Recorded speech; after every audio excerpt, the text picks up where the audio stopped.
Welcome back to the Conservative Commandos. We're glad you stuck around. We have the very best guests, and we're at the portion of the show where we bring our guests on, and we have proof of that very important premise, which is that the Conservative Commandos has the best guests on radio and television. We have Jonathan Williams. He's the chief economist and executive vice president of policy at the American Legislative Exchange Council, known as ALEC. He works with state policymakers, congressional leaders, members of the private sector to develop fiscal policies and solutions at the state level. And he founded ALEC's Center for State Fiscal Reform in 2011. And he's also a co-author of Rich States, Poor States, which is the ALEC Laffer Economic State Competitiveness Index that he does jointly with Art Laffer and Stephen Moore, two people I consider to be pretty good authorities on economic issues. So Jonathan is hanging out with all the right people. He's one of them. And I could say the same way. If they were the guest, I'd say the same thing. I'd say Steve Moore is hanging out with all the right people because he hangs out with Jonathan Williams. And Steve's a friend, so I'm glad to be able to number Jonathan among them as well. So with that, Jonathan, welcome to the Conservative Commandos. We're glad to have you. Well, thank you, George. And as always, greetings from this land of make-believe here in Washington, D.C., which I don't know, President Biden seems to make that either more tragic or funnier every time he opens his mouth, doesn't he? He does indeed. Very much so. Now, I wanted to get into a topic that you've provided some real leadership on that's important. Obviously, if I'm investing for myself, I can invest any fool way I want. And if I do well, I reap the reward. And if I do poorly, I reap the downside of that as well. And that's not an issue here. But if I'm managing a fund, I have a fiduciary responsibility to do my very best for my clients and to not promote my political agenda. So help us understand how this plays out in real life and why it's an issue. Yeah, no, and it's a big issue that unfortunately not too many people are talking about. So kudos to taking on this issue on the show because it is a little bit in the weeds. It's an issue that I've spent a lot of years thinking and writing about. Going back to 5 or 6 years ago, I wrote the study with ALEC with some of my co-authors here, keeping politics out of pension investing. And as you correctly point out, that individuals should be free to choose how they'd like to invest their own personal funds, and if they'd like to take lower rates of return for whatever cause that they'd like to invest in, if they'd like to pay high fees to their investment advisors, then God bless them, right? That's their own money. This is a free America, and they should be able to do that. Now, the problem gets into the situation is for many years, we've detailed the trillions of dollars of what we call unfunded pension liabilities that are sitting in the state defined benefit pension systems. Now, contrary to the private sector, where 20 or 30 years ago, George, as you know well, the vast majority of private sector employers moved to the 401k style, what we call defined contribution model, that gives employees flexibility to take those retirement dollars with them from employer to employer. And it's been great for the millennial generation and those behind them to say, if you want to have 10 jobs in your first 10 years, you get to take whatever money you contribute, and in some cases, a portion of your employer contribution as a flexible retirement account. You get to own that, and you get to take it wherever you'd like to work. In the government sector, it's worked a little differently in that the vast majority of the state and local government plans out there for government employees, such as teachers and firefighters and police officers and state workers, are in the old defined benefit model, which promises a defined benefit at the end of working years that is based on several factors. But what happens there is they don't manage their own money as the individual pensioners. That's managed by the state. And in some cases, the states manage it directly. In some cases, they contract out to investment firms to manage those dollars. And what happens is with these public sector retirement funds is whether it's the investment advisors, whether it's the money managers, whether it's the state's own people that are managing the funds, in many cases, and we've uncovered in our research, they're investing for politically based motives versus the long-term rates of return that are needed to keep these very unfunded plans in some cases, looking at at you, Illinois, and New Jersey, and California, keeping those things as funded as possible in the defined benefit space. So what we just came out with this last week is a new piece of model legislation from ALEC, from our Tax and Fiscal Policy Task Force, to say you're free to invest however you'd like in your personal dollars, but don't bring your political views and invest other people's money in state pension systems with those political gains at mind. Well, that makes a lot of sense, because if I were if I have my own account, I'll invest it the way I see fit for whatever reasons I see fit. But if I've got money that I don't really have control over and someone else is working on, I'd kind of like to know that they're promoting my interest. They can't possibly know what my politics are. But they have to know that more money is better than less money. And if I'm some sort of weirdo that wants less money to retire on, when they give me the more money that I've earned because they did a good job, I can give it away, right? So in other words, they can't even impose more money on me if I don't want it. But if they play the political game, what they can do is impose on me secondary and second best results, and that does seem to be a problem. Isn't that kind of a violation of the fiduciary responsibility that they have? I would argue that this isn't really, it's an important issue that you're working on, but it's not like you're trying to break out some crazy new concept in law. You're really just trying to say, we meant it when the law establishes fiduciary duties.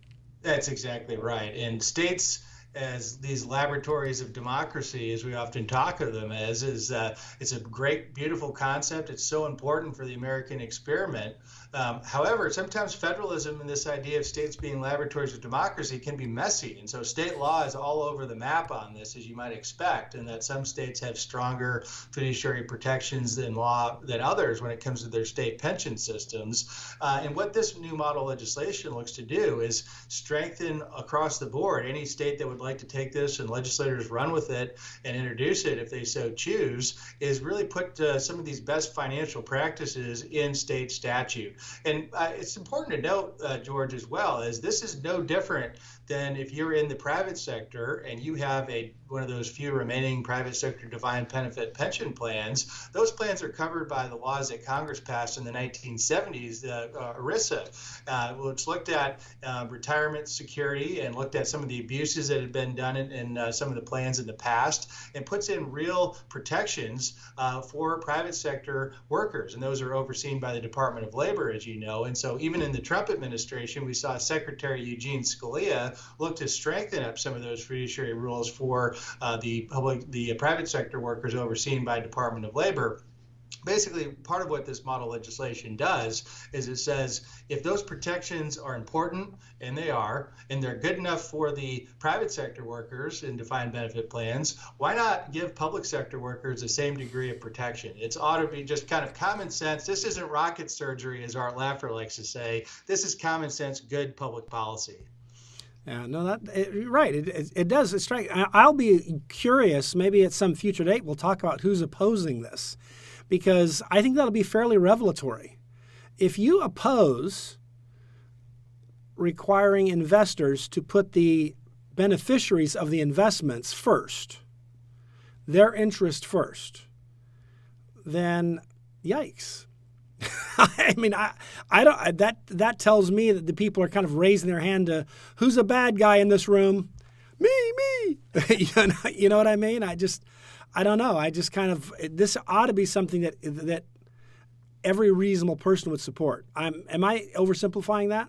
No, you're not. We're in 100% agreement. I was asked by the Wall Street Journal reporter the other day, well, which states do you think will adopt this? And I said, well, I think it's good public policy that all states should take a look at. And he tried to pin me down and say, well, will New York or California adopt it? And I was like, well, maybe not, given the political landscape. But that's on the progressives who run those state capitals. If they don't want to protect public sector workers, just as private sector workers are protected, that's on them. This is good public policy, clearly. And what you see, of course, and we'll go into this in a future interview at some point, but the enemies of this are those explicitly that want to play their version of politics, whatever that may be, with other people's money. And we've seen those efforts in New York. We've seen them in Vermont in previous years. No surprises there. And even this session, we saw the state of Maine, unfortunately, move in the direction of, let's say, divesting from all oil and gas or fossil fuel holdings, which is a very complicated matter. I don't think it's going to work out well for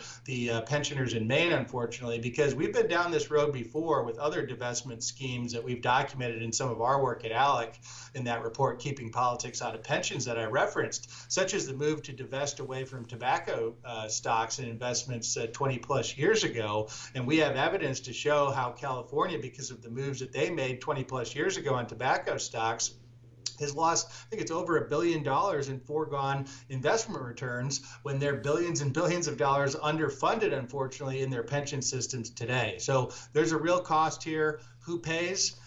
Look around your friends. I mean, look around a room. It's all of us that are going to pay in terms of higher taxes to make up the difference because people are playing politics. Yeah, because there's a huge, huge push to bail out these underfunded pension plans. And, well, one thing I think is interesting, because I know one of the political issues right now is kind of, green energy, and you kind of referenced it with the idea of fossil fuels and things. But the idea that, I understand you can have your opinion about that, whatever it is. But the reality is that green energy is not as green as they claim. When they say certain things are, quote, they're zero emissions. There's no such thing as a zero emission vehicle, because that vehicle has charged and the electricity isn't coming from the wall. It's actually being generated. And so bottom line is we burn fossil fuels to create energy. We burn fossil fuels to make the things like wind turbines and things that aren't, that don't burn things. So they just don't honestly deal with these things. And so on some level, that's the other insanity that I see here, is accepting fewer, worse returns on behalf of retirees so that you can advance a cause we're being lied to about anyhow doesn't make a lot of sense. There's something kind of profoundly dishonest about that. And so all you're really saying is, let's just take that all out of the equation. We're not going to play that game and let people do that. It's not like we're talking about whether or not we're going to invest in the slave trade, right? I mean, most people might say, well, that's kind of problematic. What we're really talking about is all these politically correct, silly stuff. So walk me through that a little bit, if you would. Yeah, whatever the issue may be, it's, taking the political element out of that. And there's obviously the flashy political object of the day, whatever that might be, to divest or invest in particular things. But does that make for the best long-term rates of return when you take any kind of investment out of an investment portfolio? And we show in our study that over a 50-year time frame, so I'm not taking into cherry-picking data or anything like that, that divesting from oil and gas, for instance, has cost pension funds dearly. A hypothetical portfolio is down something like 25% from what they would have been if they would have just invested in the entire available broad-based market for investments. And so it has a huge negative effect. Our approach, at ALEC is all the above energy. Let's not have government tax dollars, our tax dollars, go to subsidize certain forms, and let's not have discriminatory taxes against some or the other. But may the best men or women in the technologies in the private sector win on that front. That being said, though, let it be a market. Let it not be a big government approach. And unfortunately, when they use pensions for political reasons, that is putting the thumb on the scale pretty heavily of a government mandated approach of what kind of energy our country will use going forward. And there's no doubt, George, that there's a war on energy happening across the United States, whether it's the pipeline decisions of Nixon, Keystone XL in the first week of the Biden administration while he's greenlighting the Nord Stream 2 pipeline. Horrible decision, obviously, there, whether it's some of these left-wing cities looking to ban natural gas hookups on new construction, let's say. So many things that are happening right now, and it's really impossible to ignore the war on energy and see this decision from Maine of divesting away from fossil fuel-based investments, just another reason to have that at the forefront. Yeah, I think that's really important, because the truth of the matter is I have my own set of politics, and it would not make sense for me to go to an an investment manager and ask him to impose my politics on other people. And I don't say that because I'm ashamed of my politics. I thought about politics a lot, and I think I'm right. But the point is, whatever my views are, I don't really have the right to impose those on other people. And I think that's really the point you're making. And the people who seem to disagree with what I just said would generally be people who are on the left, because for some reason their politics are so important that they must be imposed. They know better, evidently. I mean, that's why they want the command and control economy with this kind of a policy versus letting the market flourish and letting individuals choose for themselves. I mean, that's the beauty of individual freedom and free market approach that I think we very much agree on, George, and certainly where ALEC comes from versus government putting the thumb on the scale of one company or one industry versus another. And by the way, we need to protect these retirement funds. If states are going to go down this road, I think it's probably a mistake to go down the road of these massively underfunded pension systems that they have. But if you're going to have a defined benefit pension system, fund it well, follow real accounting rules, and stop playing politics with other people's investment dollars. Yeah. And if you think to yourself that you're not involved, you will be if they get away with this, because when it all goes belly up, there'll be lots of sob stories about retirees who can't afford to pay their rent or eat or anything like that to get the medicines they need. And so you'll be asked to make up the difference. So I would argue that this may sound theoretical and in the weeds, but the reality is it's a bread and butter issue that could come home to roost right on your doorstep. Yes, and if you think we're kidding, it's the hundreds of billions of dollars of unfunded liabilities in states like Illinois and others that are not going to fix it on their own, given the current political makeups in some of those states. And they're absolutely angling for a federal bailout of state pension funds. And of course, this makes the problem even worse when you're sacrificing even more return and losing more in those investment funds because of people's political decisions versus just best financial practices. Yeah, absolutely. You've hit the nail on the head there. Once again, not a big surprise, though, Jonathan. I wanted to ask if you could tell us how we can follow the work of ALEC, how we can follow you, keep up on the different reports you do, for example, the rich state, poor state, all that stuff. All things Jonathan Williams and ALEC. How do we follow you? Well, sure. You can follow me at Tax Economist on Twitter, and you can go to ALEC_states on Twitter. We're always posting lots of great free market policy stories from the states, as well as ALEC.org. And be on the lookout for Tax Day. We'll be coming out with the 15th edition of Rich States, Poor States at richstatespoorstates.org. So lots of fun things to unpack there. Maybe we'll have to talk about that in another episode, George. Sounds like it. It sounds like a target-rich environment. Lots of things going on there, and I know you're busy, so I don't suffer from the illusion that there wouldn't be something to talk about next time. I know there will be. I appreciate and admire your work, Jonathan. Thanks so much for spending this time with us. Well, thanks so much for having me. It's always a pleasure. Well, thank you, Jonathan. We appreciate the time you've spent with us. I understand that you've got to go, so you won't be able to stick around after the break. But I do want our viewers and listeners to know that even though Jonathan can't stick around, the Conservative Commandos will, and we will be right back after these messages, so don't go away. Hello, I'm Mike Lindell, CEO of MyPillow. Retailers, shopping channels, and now even banks have tried to cancel myself and MyPillow. Well, during these times, your support has meant everything to us.